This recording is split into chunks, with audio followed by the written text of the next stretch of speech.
At the very top of the world, where oceans freeze into endless plains of white, lies the Arctic, a kingdom carved not from soil or stone, but from ice.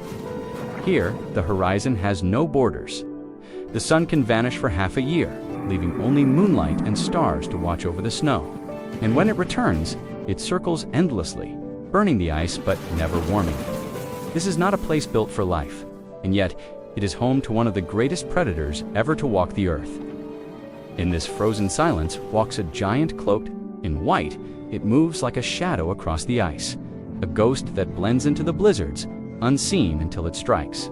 This is Ursus maritimus, the polar bear, the Arctic's deadliest predator, the legend of the North.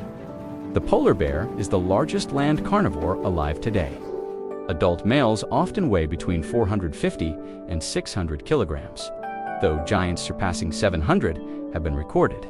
When standing, they tower at nearly 3 meters, taller than 2 grown men, but their size is not their only weapon. Each strand of their thick white coat is hollow, scattering and reflecting light, making the bear nearly invisible against snow and ice. Beneath that fur lies a dense layer of underwool, and beneath that, a layer of blubber, up to 10 centimeters thick insulation, that allows them to swim in water cold enough to stop a human heart in minutes.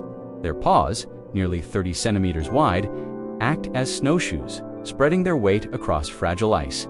Each toe is armed with a black claw, curved and sharp, designed to grip ice and pierce flesh. With every step, they move silently, carrying the patience of a hunter shaped by thousands of winters. But the bear's greatest weapon is not its claws or its teeth. It is its nose. A polar bear can detect the scent of a seal from more than 30 kilometers away. Beneath the ice, through the snow, across the wind, nothing can hide from the Arctic's assassin. Seals are the heartbeat of the polar bear's world. Without them, the bear cannot survive. But to catch one, patience is everything. Seals surface through breathing holes they maintain in the ice. The bear knows this. It has followed the scent across kilometers of frozen emptiness. Now it waits. Hours pass. The sun crawls across the pale sky. Frost gathers on the bear's whiskers. He does not move. In this world, hunger is measured not in days, but in weeks, sometimes months. He cannot afford to fail. Then the faintest ripple, a seal stirs below. The bear's body stiffens, muscles locked like coiled steel. Seconds feel like hours. Then the seal rises. The bear strikes with terrifying speed, smashing through the frozen crust. His paw hooks the seal, dragging it from the water in a spray of ice and blood. The hunt is over in seconds. Today, the ghost of the Arctic eats, but life here is never easy. The Arctic is an icy desert. Prey is scarce, and the distances between meals are vast. A polar bear may travel 40 kilometers in a day, or swim more than 100 kilometers across open water, searching for the next hunt. For every successful kill, there are days of hunger, days of wandering across empty plains. Ahead, another seal basks on the ice. The bear lowers itself, crawling silently. Each step is measured, but a crack sounds beneath the bear's paw. The seal jolts, dives into the water, and vanishes. For the bear, failure means more hunger. For the seal, it means one more sunrise. But the polar bear is not the only ruler of this frozen kingdom. Walrus gather in their hundreds, bodies pressed together like armored walls. Each tusk can pierce the air with ivory spears, and even the polar bear knows better than to challenge a herd at full strength. Still, he circles from a distance, weighing risk against hunger. Not far behind follows a shadow, smaller but clever. The Arctic fox. Wherever the bear goes, the fox trails, waiting for scraps. When the bear eats, the fox survives. A partnership, of necessity, built on patience and opportunism. Above, gulls and kittiwakes scream into the wind, their wings sharp against the sky. Every hunt feeds more than the hunter. In the Arctic, one kill can sustain an entire chain of lives. The polar bear is more than muscle, more than legend. It is endurance given form. A ghost that walks the ice, unseen until the moment it strikes. But even for the deadliest predator of the North, the true struggle is only beginning. For in the Arctic, hunger is eternal, and the ice itself is slipping away. The Arctic is not just cold, it is cruel. Beyond the beauty of endless snowfields lies a truth harsher than any storm. Survival here is not guaranteed, even for the strongest. For the polar bear, every day is a trial written in hunger, distance, and ice. Each summer, the ice retreats farther. The floes that once stretched to the horizon fracture into drifting islands. For the polar bear, this is disaster. Ice is his hunting ground. Without it, the seals vanish into the water, safe beyond his reach. Each year, the bear must travel farther, swim longer, and wait hungrier. A polar bear can swim more than 100 kilometers without rest, its body buoyed by fat, its front paws cutting through the waves like oars. But even this strength has limits. Cubs often drown on these crossings. Adults arrive exhausted, burning fat they cannot afford to lose. In the frozen desert, every stroke is a gamble. The walrus is prey too large to ignore, but too dangerous to take lightly. Each male can weigh over 1,500 kilograms, their tusks half a meter long. Together, a herd is a living fortress. The bear watches from a distance, circling the herd.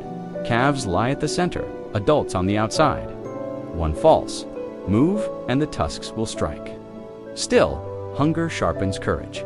In an explosion of noise, the bear lunges forward. Walrus scatter toward the water bodies, colliding like falling boulders. A young calf stumbles, the bear strikes, but a massive bull turns, tusks slashing.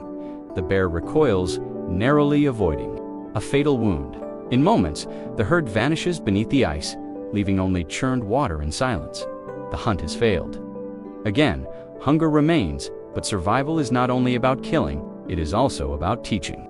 In the shelter of a snow den, a mother emerges with two tiny cubs, barely weighing half a kilogram at birth, now stumbling on unsteady paws. For them, the Arctic is a classroom written in danger. She guides them with patience, showing where to sniff, how to listen for movement under the ice, how to wait without flinching. Each lesson is survival, passed from one generation to the next. Every mistake could mean the end, not just for the cubs, but for her. If she cannot keep them fed, one cub lunges clumsily at a bird, crashing into the snow. The mother does not scold, she watches, she waits. Each failure is practice, each stumble one step closer to becoming a hunter of ice. In the frozen desert, death can be a gift. The body of a whale, washed ashore by the tides, can mean survival for weeks. The scent draws life from every direction. Gulls, Arctic foxes, even rival bears. Two giants meet at the carcass. One is old, scarred, with yellowed teeth and weary eyes.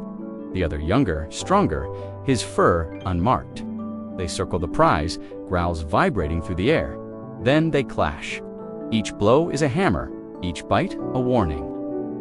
For minutes, the battle rages, snow-stained with blood and foam. Finally, the younger male drives the elder back, claiming the carcass.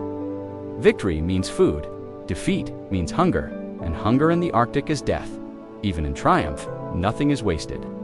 The loser survives on scraps left behind, the foxes feast. On shreds of blubber, the gulls wheel and dive, carrying pieces across the sky. One death feeds an entire chain of life. For the polar bear, every season is trial. Failed hunts, long swims, battles for food, survival is never promised.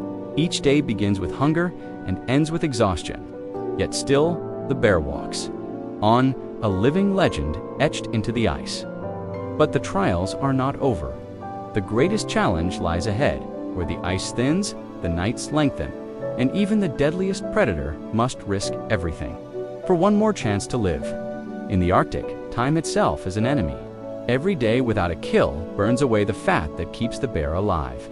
Every week the ice retreats, taking with it the hunting grounds that have sustained generations. Hunger presses harder than any rival, sharper than any tusk or claw. Driven by instinct, one bear leaves the last floe behind, striking out into the sea. Stroke after stroke, his paws cut the water. For hours he swims, nose lifted above the waves, body buoyed by fat reserves that are fading too fast. He has no choice. Seals live on the ice, and the ice drifts farther every year. Beneath him, the ocean is endless. Above, the sky is empty. He swims for 30 kilometers, then 50, then more than 100. Each stroke a gamble between survival and exhaustion. At last, a dark shape on the horizon, an ice floe, salvation, for now. The Arctic is not always a world of clear horizons. Mist can roll in, blinding even the sharpest eyes. But for a predator built on patience, fog is not a curse, it is cover. A seal surfaces, its breath loud in the still air. The bear lowers its body, invisible in the haze. Every nerve hums with focus. The strike comes sudden, violent, a paw through the fog, jaws closing around flesh. The silence shatters, replaced with the crunch of bone. Another day of hunger answered, but hunger drives risk. A herd of walrus sprawls across the shore, calves hidden behind the wall of adults. For a bear, it is an impossible temptation. He approaches step by step, his massive body half hidden by boulders of ice. The herd senses danger. Tusks rise, voices thunder. Then the charge. The bear lunges toward a calf, but the wall of ivory surges forward. A tusk slashes, carving a wound along the bear's shoulder. He stumbles back, retreating into the surf. Blood marks the snow. Hunger remains. The Arctic itself can betray its hunter. As the bear moves across thinning ice, the crust groans beneath his weight. He hesitates one step too late. The floe shatters, plunging him into freezing water. For a moment, his massive body is trapped, ice slabs hemming him in. He thrashes, claws gouging the edges, pulling himself free. At last, he drags his bulk onto thicker ice, steam rising from his body in the frigid air. Even the king of the north is not invincible. Every hunt in the Arctic feeds more than one. The scraps left behind by the bear sustain the fox, the gull, even the microscopic life that blooms beneath the snow. The polar bear is more than a predator. It is a pillar of this frozen web, the keystone of an ecosystem balanced on a knife of ice. For a mother, the struggle is doubled. She carries not just her hunger, but theirs. Each seal she catches is divided 3 ways. Each journey across shifting ice must account for pause, smaller, weaker, less steady. The cubs stumble, fall, rise again. She urges them on because to stop is to die. Even scavengers test the cubs.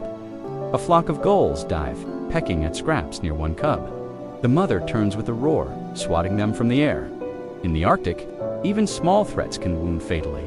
For centuries, the polar bear has ruled the top of the world, a hunter of silence, a ghost of ice, a legend written in white. But today, its greatest enemy is not the seal, the walrus, or the cold. It is the vanishing ice itself. Each year, the hunting grounds shrink. Each year, more bears starve before their time. The king of the Arctic faces exile in its own kingdom. Yet still, the bear endures. It swims, it hunts, it teaches its cubs.